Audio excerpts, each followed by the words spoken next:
Rabri Devi syndrome का नया अध्याय हम देख रहे हैं। बनना चाहते थे भगत सिंह, बन गए लालू प्रसाद यादव। तो इधर उधर की बात न कर, तू बता कि कारवां क्यों लुटा।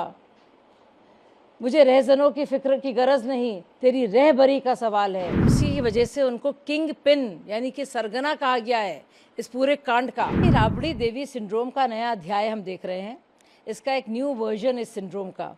और जिस तरह से सुनीता जी सामने आकर आरोपी केजरीवाल जी के बारे में बचाव कर रही हैं, लगता है कि वाकई में फिर वही कहानी रिपीट हो रही है। और सोचिए इन लोगों को, क्या इनके आइडियल्स और आदर्श होते थे। बनना चाहते थे भगत सिंह, बन गए लालू प्रसाद यादव। सोचने वाली बात है। और अगर इनको पता था पैसे कहाँ से गए, कहाँ से आए, तो पहले क्यों नहीं बता रहे हैं। अब फिर खेल कर रहे हैं। इनकी विश्वसनीयता ज़ीरो हो गई है, बजाय ये बताने के कि क्यों विजय नायर द्वारा इनको फ़ोन किया गया, क्यों किस तरह से वो पैसा आया, 45 करोड़ का जो खर्चा हुआ, क्यों साउथ लॉबी को बाकायदा इस्तेमाल किया गया, क्यों उन्होंने नई पॉलिसी लाए, क्यों उन्होंने पॉलिसी वापस ली, क्यों राजस्व इतना घटा, क्यों मुनाफाखोरी हुई, क्यों ब्लैक लिस्टेड कंपनियों को इसमें इजाज़त दी गई, क्यों नए नए जोन्स खोले गए, इसका जवाब नहीं दे रहे हैं। दुनिया भर की बातें कर रहे हैं। वो पुराना शेर है ना, तू इधर उधर की बात ना कर, तू बता कि कारवां क्यों लुटा। मुझे रहजनों की फिक्र की गरज नहीं, तेरी रहबरी का सवाल है। रहबरी मतलब आपकी लीडरशिप का।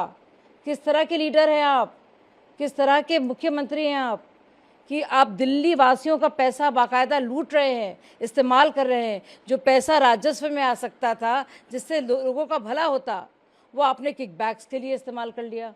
उसमें आपने मुनाफाखोरी कर ली, कमीशन खोरी कर ली। अभिषेक मनु सिंघवी ने जो कहा है उस पर कैसे? देखिए, 10वें समन पर ये अरेस्ट हुए हैं।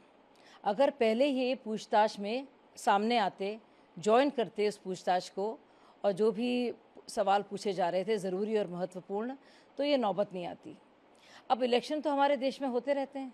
मनीष सिसोदिया को भी तो अरेस्ट किया गया था, और संजय सिंह को भी अरेस्ट किया गया था। इस मामले में 14 गिरफ्तारियाँ और हुई हैं। ये 70वीं गिरफ्तारी है। तो आप सोचिए कि ये इंसान वो है जिसने 9 समन को ठुकराया।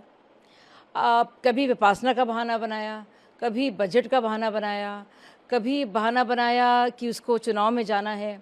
तो दुनिया भर की आप बातें कर रहे हैं। फिर जब ऐन मौका आया और आपने पूरी कोशिश की कि उनकी अरेस्ट हो, क्योंकि वो चाहते थे उनकी अरेस्ट हो, क्योंकि अरेस्ट अगर उनकी होती तो ज़ाहिर सहानुभूति मिलती।